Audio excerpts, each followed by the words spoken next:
This is where we talk about how we grow both a powerful brand and business and life as well, because everything's connected.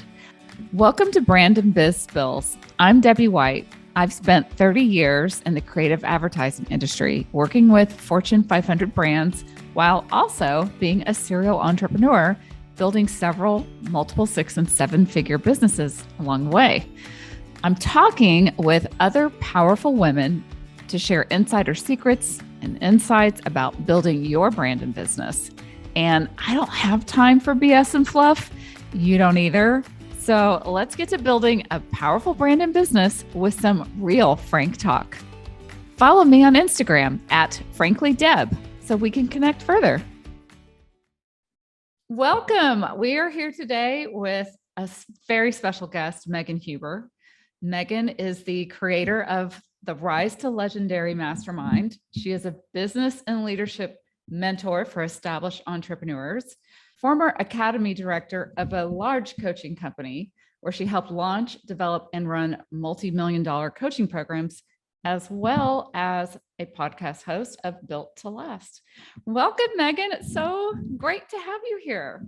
Hey, I'm excited to be here. I can't wait to dive in. I know. I have to also say, this is another reason why Megan is such a special guest. Megan is also my own coach in Rise to Legendary Mastermind. So It's really fun to be able to just have some real under the covers conversation. Is that weird to say? Oh, I was just thinking, oh, wow, what a visual, Debbie. We're going to keep everything on. Don't worry. But, we got to talk. Megan and I were on a amazing Rise to Legendary Mastermind retreat 2 weeks ago here in Mexico, in Zihuatanejo, where I live. And I think about some of the highlights of the trip. And one of them was after dinner, you and I are still at the table. Everyone's left. Like, I've got a glass of wine. I don't know what you were drinking, ice water or something with lemon, probably. And it was like, it just started getting juicy. So imagine that's literally where we all are right now. That's where we are. We're just having a side conversation. So this is something that I've heard you say, but I want to ask you. I love asking businesswomen this question. I'm going to start here, and then I have some deeper questions to ask. But why do you do what you do? Oh, we're going to start there. Yeah. We're going to start there. Why do I do what I do? Yeah. That's such an interesting question. Yeah. I find that for me, it's very multifaceted. Mm-hmm. And I think I have to start with, why did I even get into this in the first place? Yeah. And, the honest answer is I left my high school teaching job when I became a mom, right? So Brighton was born in September. That's the beginning of a school year. Obviously, I didn't start the beginning of that school year. And like a lot of women, this is not something that we talk about out loud very often to each other. I struggled tremendously as a new mom. In fact, I struggled for probably the first 3 years. And I was never diagnosed with postpartum depression, but I don't know how it couldn't have been anything other than that. Yep. And about 3 months in, I was going stir crazy. And I was like, I'm an adult female. At the time I was 28 years old. I think I had Bright when I was 28. And I wasn't having conversations with adults. I mean, I wasn't talking to anybody. And I left a career where I wasn't just a teacher. I was a tennis coach. I was a football athletic trainer. I oversaw this enormous senior project that all the seniors had to do. I was involved with the community and mentors for the seniors, for at-risk kids.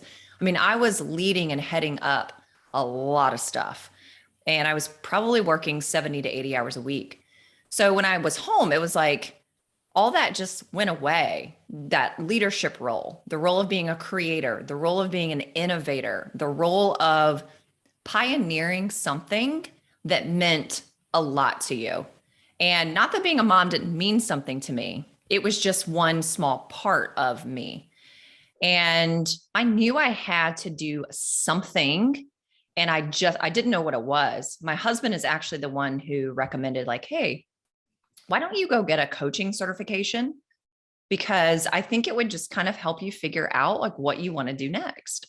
So And awesome. so I did. He actually did it with me. You told me that once before. Now I remember this whole part. Yes. He did it with me because he had taken it before, same instructor, and it was pretty rigorous too. Yeah. And when I got to the end of that, I was like, whoa, this is so similar. I knew nothing about coaching. I was like, this is so similar to what I did as a high school teacher Mhm. and as a coach. I was a tennis coach to high school girls. And when I got the coaching certification, I was like, holy cow, like I've been doing that. I've been doing that with my kids, with my students. And, especially when you're working with high school kids, you are not just teaching, believe me, you are leading them. You are mentoring them. I mean, what goes on in a high school aged human? It's a very interesting time. It's a very emotional time. You are mentoring them. You are coaching them, and you better befriending them. I mean, that's the thing. You have to become a high school student's friend as their teacher if you want to get their respect.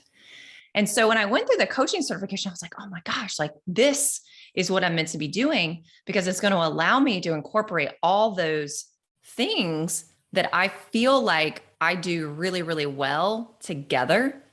And also when I was a teacher, I will say this, when you go into a public or any classroom that's, in education, you're literally feel like you just exist in a box. You're looking at the same walls, the same fluorescent lights over your head. The floors are concrete. Obviously there's like tile, but like you're literally in this like white box all day, every day. We had like those big old air conditioners that were so freaking loud. I remember those. And I remember I loved what I did, but I just remember there were so many instances just in my head. And I was like, is this it? Like, is this what I'm going to do for 30 years? Because my classroom was beside my mom's. So my mom was an educator for 34 years. And I was like, is this what I'm like reduced to? Like, not that it's a bad thing to be a teacher. No. But what I did was what I do now with women entrepreneurs, that's my classroom. Yeah. And I just moved my classroom to a much bigger stage. And when I entered into the coaching industry, so now I'm like, so part of the why, I'm like dancing around my answer here. Part of the why was originally because I wanted to be home with my daughter. I wanted to be available for my daughter. I get that. I wanted my daughter to also see you don't have to have a job where you just work for someone for the rest of your life. So that was like number one. Yeah. Number two, I truly believe it still to this day that despite what anybody thinks about coaches or the coaching industry or whatever, there's a lot of conversation out there about that these days. Yeah. I have always believed from the beginning that coaches will be this century's version of teachers and how we viewed teachers. Teachers in the 19th and 20th centuries, like they were the ones who were literally guiding young people. Like they were the guides. We've always really looked to teachers. And it's not to say that there's not a place for teachers with our young people, but in our adult world, teachers are going to play that role of transforming others and playing these roles of teacher, mentor, leader, and friend. It's just like, it's almost like this new way of teaching society, if you will. I think it's going to come from the coaching industry. We've got some things to clean up. Yeah. But that's where it's going to come from now. I love that. And I want to be a part of that. I love that. Okay. I'm going to switch gears for a minute. There's so many things I want to ask you. I want to talk about honesty in social media marketing. So I saw that you just ran some very vulnerable and self-descriptive posts on what you're all about and what you're not.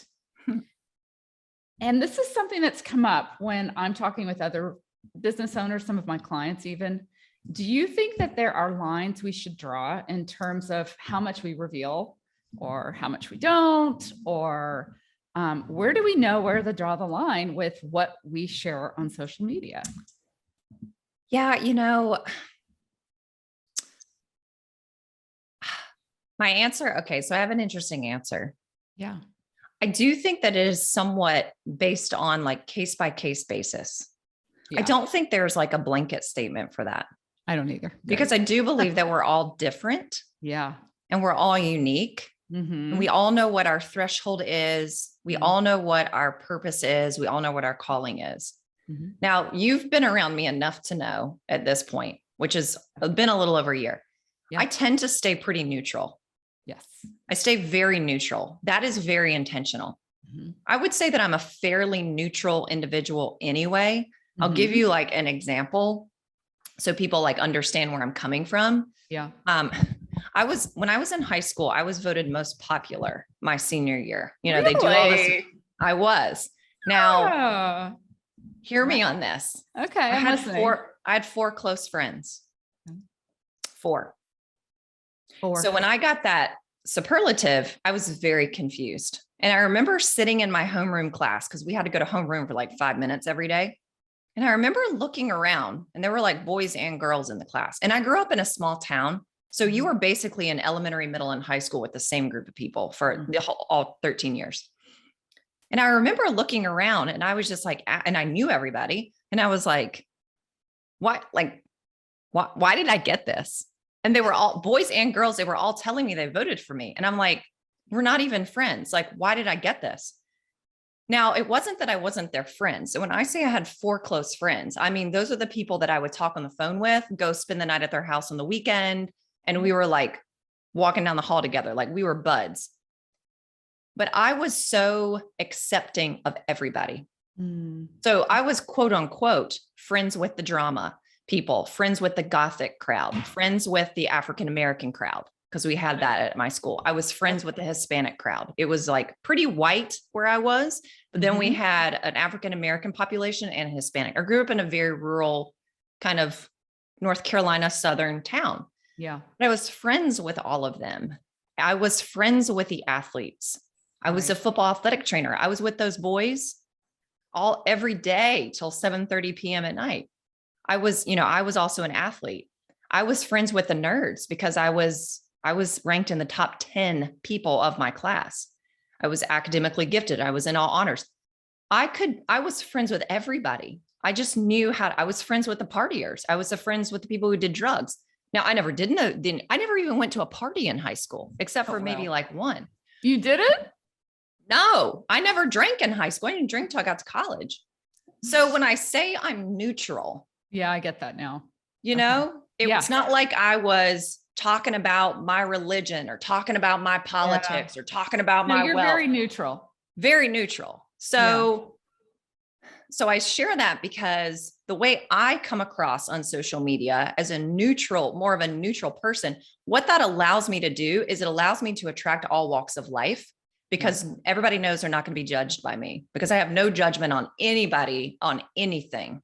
Yes. And that's why I have a very diverse in terms of religion and politics and backgrounds and all these things. But it also works really well because I know how to facilitate that so that people are not like, all up in arms with each other. Right. So to your question, my personal preference is to speak from a place of wisdom. I like to speak from a place of wisdom, which means I'm speaking on the other side of the wound already closed up and already scarred. Like we don't have a flesh wound that's open and bleeding. We don't even have a scab that could easily be picked off and then blood's going to spew out. We don't have a wound that's like, if you just like stretch, it's going to like break open, but it's already started to scar over and it's not going to open up. I do believe we have a little too much out there. It's my personal belief. I think there's a little too much of sharing from the open wound phase. There's not a lot of wisdom in that yet. There's not wisdom in that. And I think that we're kind of shortchanging ourselves in the category of wisdom. And then we're just seeing people kind of fall into traps of like misinformation and we don't have the full picture yet. And I think there's a need for a little bit more discernment in that category. I also believe that, again, this is my personal opinion and it's how I approach things. Yeah. I also believe that based on who I'm here to serve and who I've chosen to serve and the category in which I've chosen to serve, I believe there are certain things that I don't really need to share because it's not of value to them. Yeah, I agree with And that. so I really take that into consideration. I think there is a little, we don't have to gauge it, a little bit, a lot of it, whatever. There's quite a bit of self-serving out there. Yes. That I don't think needs to be shared, because how is that valuable to me? Can you give us an example of like what's self-serving out in marketing on social media that you think is like, what is that? How is that serving someone? Because I see a lot of that stuff too. I mean, some of it I think comes across or is done in the name of celebrating. And I'm all about celebrating, but you know, do I really need to see what kind of car you just purchased? Yeah. Now, I'm not bashing anybody. I mean, I have driven nice cars. Sean and I have had like 15 since we've known each other. I think we've had like 15 different cars. You guys are into cars though. We're really into cars. I know that about you. Yeah. My dad's we, into cars. So I get it. I get the car thing, but I also get what you're saying. It's the way it's shared. Right.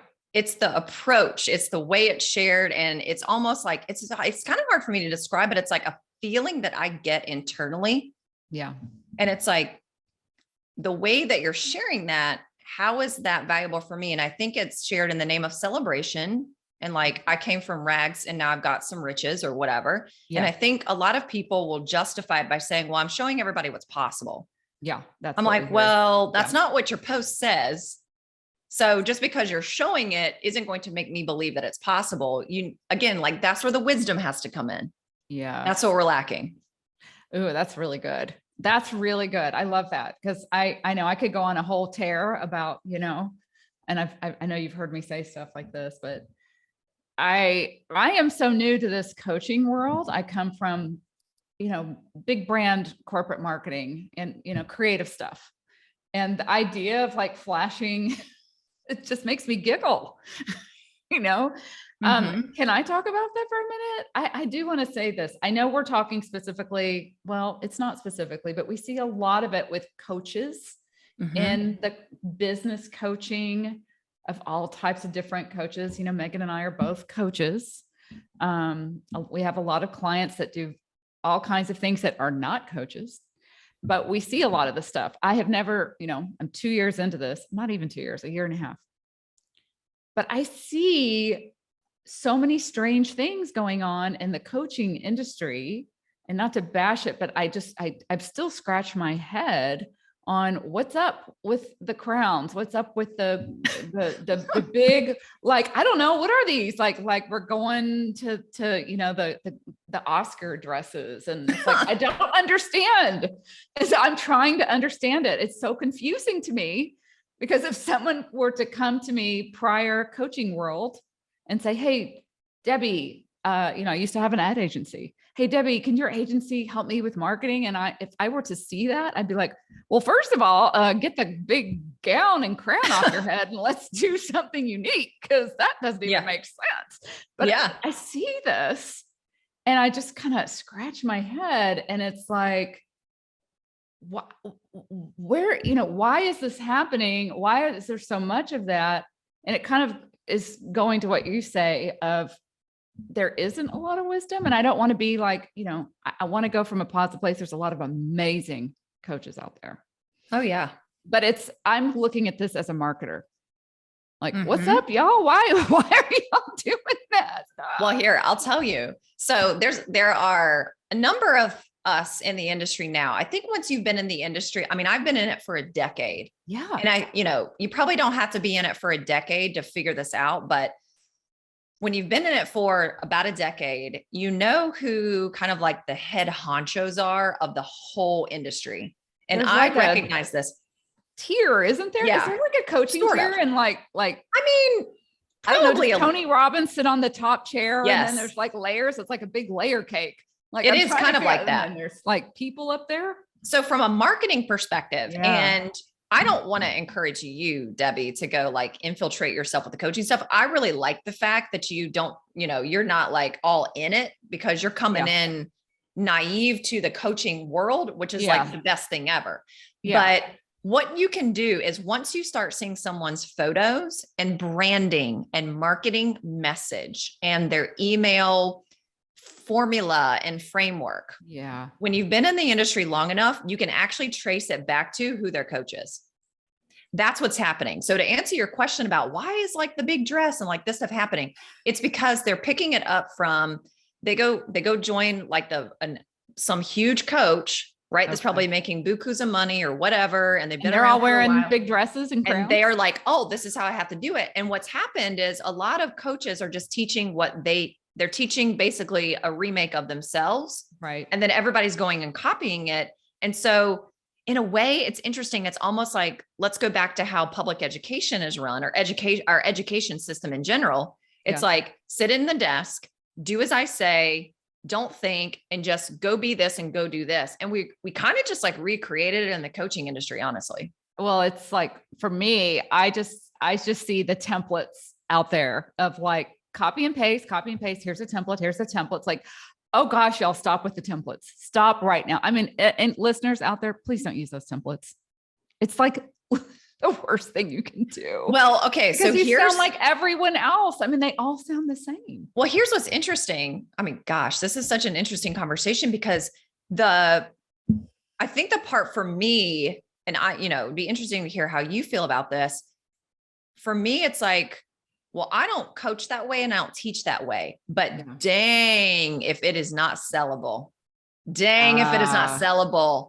And so I think that's why some people get a little sucked into that world, because you're seeing it and you're like, oh no, the people who are selling like this one right way to do it and these templates and like do it this way and like hit the easy button, they're the ones making all the money. Oh, because that is, psychologically, human beings, like, I mean, I agree with this and disagree with this. You probably know more about psychology than I do, but it's like, everybody's looking for this comfortability and everybody's looking for this easy button. Oh, and, wow. I know it's like that in other industries. I mean, look at the weight loss industry. It's like, just go take this pill and you're going to lose 30 pounds in 30 days. It's in every industry. And I think us humans really believe that there is a secret easy button. Oh, this is such a good conversation. But that stuff sells so well. And then you just get sucked into like, oh my gosh, I have to do that too. And that's where I think we're selling our souls away, because I know I have fallen into that and out of it at different times and different seasons of my business. And it's like, oh, well, let's go try this. Like maybe I need to position myself that way or say it that way. But then internally, you actually feel like you're off your axis. Yeah. You just literally feel like, not like you're super wonky. You're literally trying to like, squeeze your foot into Cinderella's shoe or something, with the gown. I mean, I'm not saying you're in the gown, but like the whole thing. And then you think you're not going to be accepted if you just are the way you are. Right. And you come at it the way you want to come at it. That's what my post was about the other day. Oh yeah. Yesterday, I thought it was powerful. Oh, it was really powerful.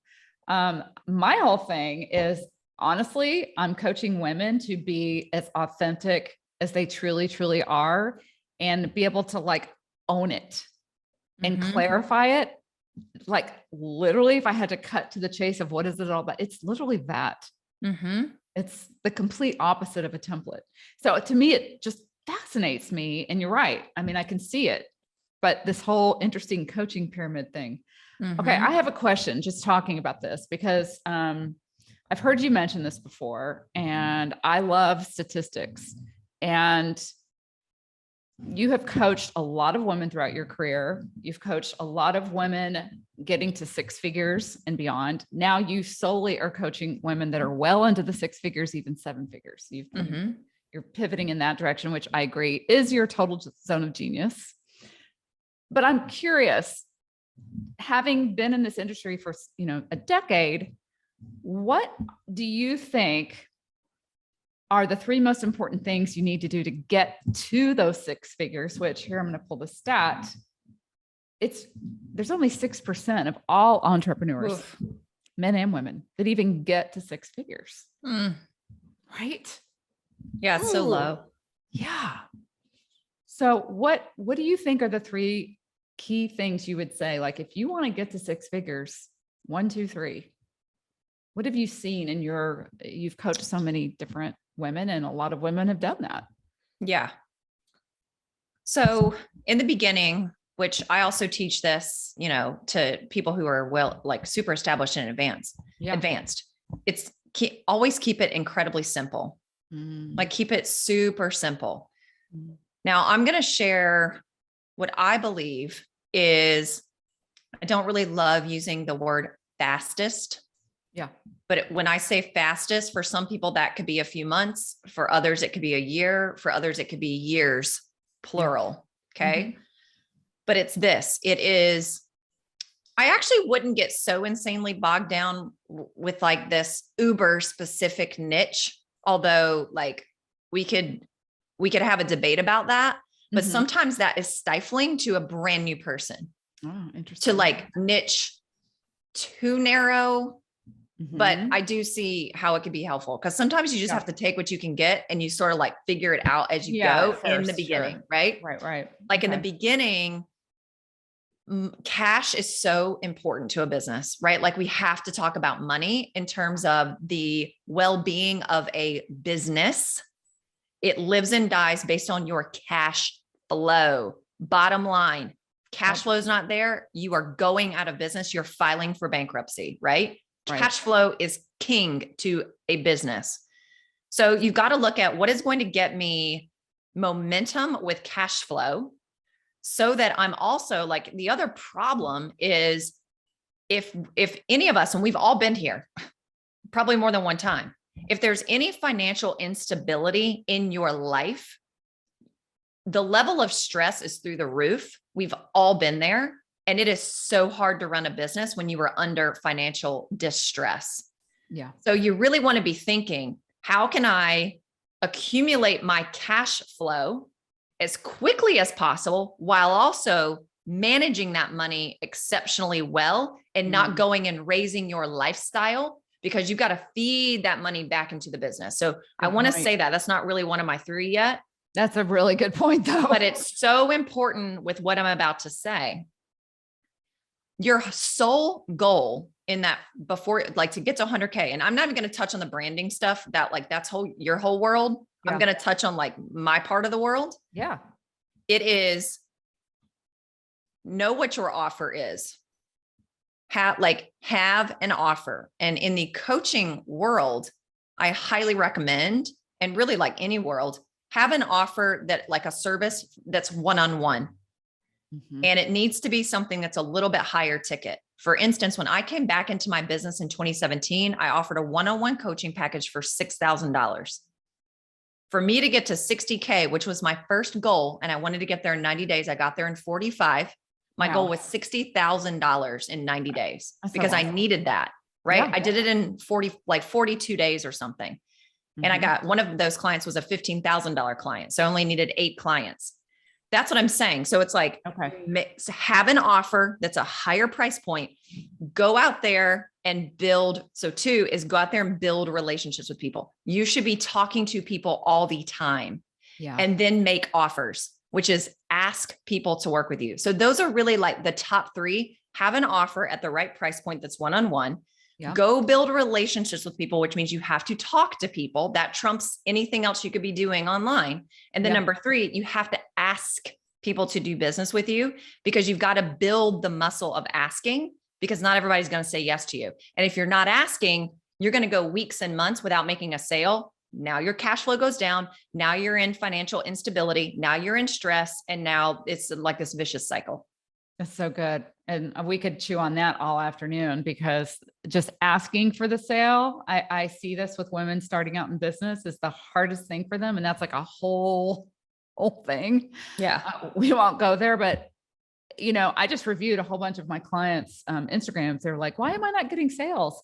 And 2 different clients, and they're doing a killer job on Instagram. They're doing the reels, they're doing the thing. And I'm looking, there's not even a call to action. I'm like, you're just an entertainment show right now. Like, people don't think entertaining. I'm going to buy from you. What? Buy what? You literally have to be so clear. This is for sale, XYZ, this price, and then tell them what to do and how it's going to work.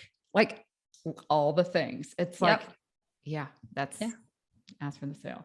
Yep. Okay. I have another question because you're specializing in women that are at multiple six figures going into seven figures. How does it change? What's the most important thing? A lot of people are trying to go like that seven figure mark is like the golden. And by the way, that's even more rarefied air. Yeah. Where's my stat on that sucker? It's 2%. It's 2%. That's including men. Yeah. 2%. That's not even women. Let's not extrapolate the women out there. Yeah. So I'll tell you the top 3 things. Okay. They are the most unsexy, which is why I think a lot of people don't get there. Oh, I love unsexy. It's the most unsexy. Okay. And I'm not even going to talk about mindset because that just like, it's just all encompassing, right? Okay. So mindset, boom. It's like, there's your bonus one, mindset. Mm-hmm.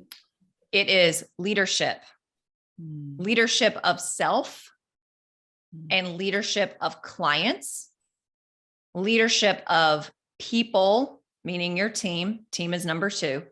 Okay. My second one I'll touch on, and leadership of your actual company. You're going from being the business to running the company. And that is a very different and very specific skill set. That's not the same as being the person who's just out selling and then, delivering the service. That is not running a business. Anybody listening? It's not. That's not running a business. This is so good. Is running the business right now. So it's that first, leadership. All that's leadership. Number 2, it is systems. That's running a business. That's probably the absolute most unsexy. It's the systems behind the scenes that are duplicatable. Yep. And then 3, I said team was going to be 2. Systems is 2. And 3 is team, because you're not going to be able to get up to the rare air by yourself. You have to have a team. I mean, look at Michael Jordan. He couldn't have won all those championships without 4 other people on the court. He couldn't have been Michael Jordan without Scottie Pippen. Right. And people forget about Scottie Pippen, who was the 122nd, highest paid person, but had the second best stats in the NBA. And Michael Jordan has even said, I couldn't have been who I was without Scottie Pippen. That's team. So leadership, systems, and team, that's what gets you there. And that's what you specialize in. Yeah. This super fun, amazing retreat we had in Mexico. And we did talk about this stuff.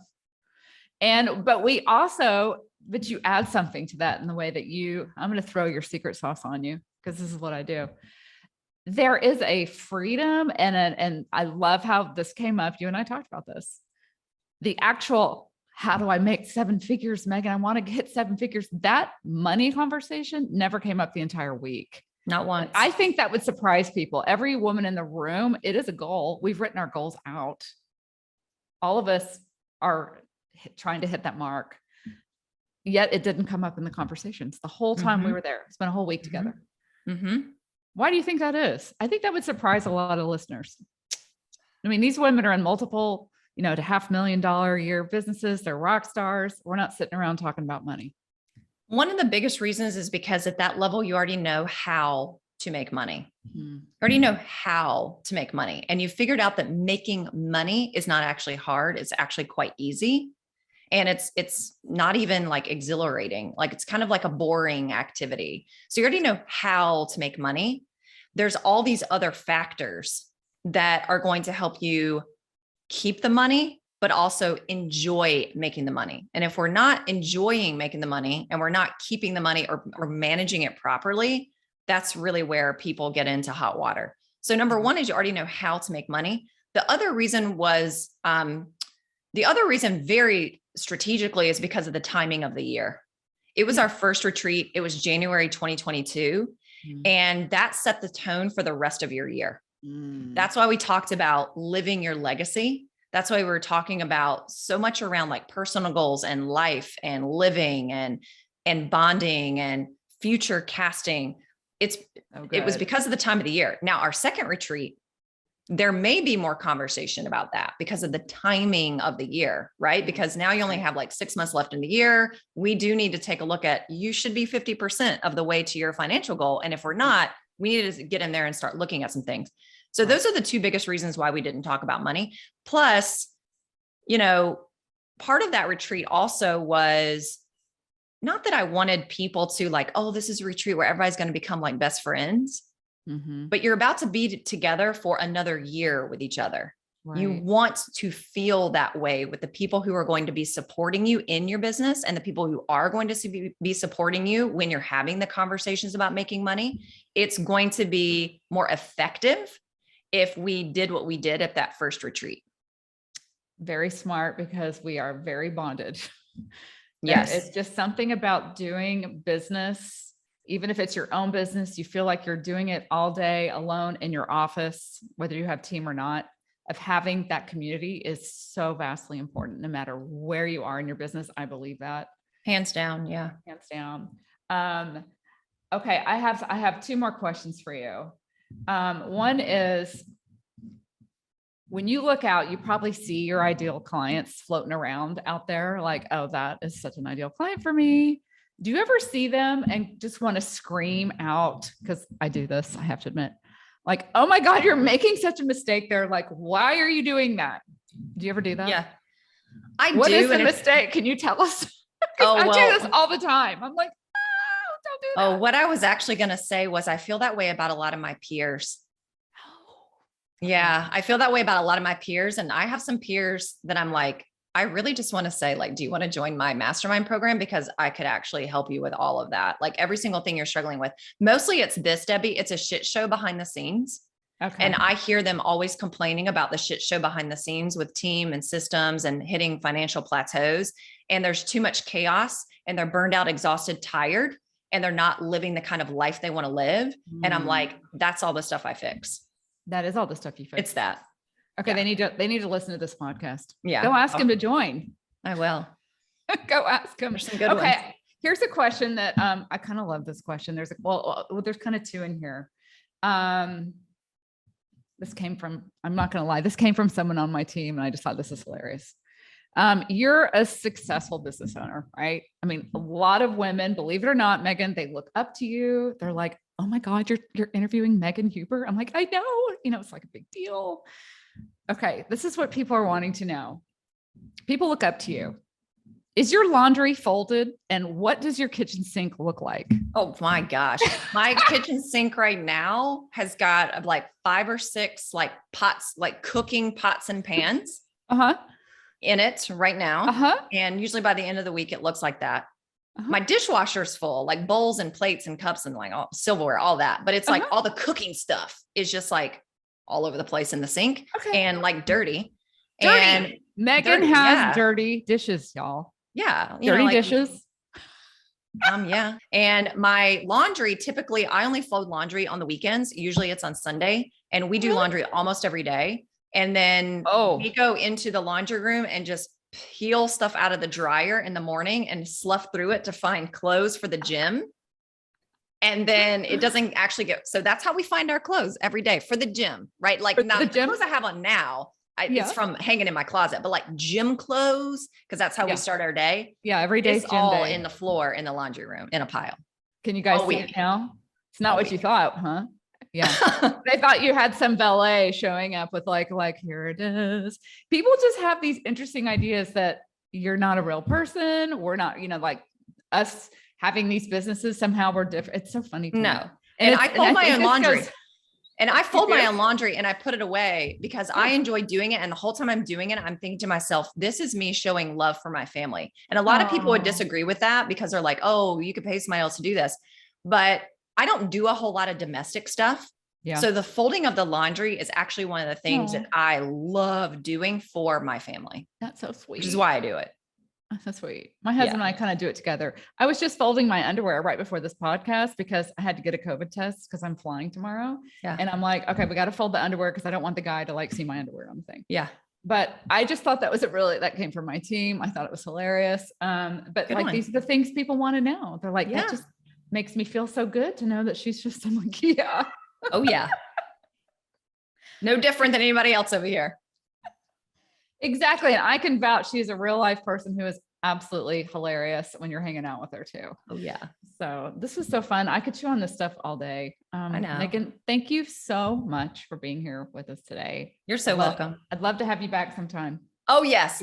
Absolutely. Let's do it again. Okay, awesome. Thank you so much. Everyone have a great rest of your day, and we'll be back. Thanks for listening to Brand and Biz Spills with your host, Debbie White. Visit franklydeb.com, where you can connect with us and join our free Facebook community where all the brand action happens. And I love hanging out on Instagram, so follow me there at franklydeb. And join us next time for another episode of Brand and Biz Spills. Let's get real on women growing powerful brands.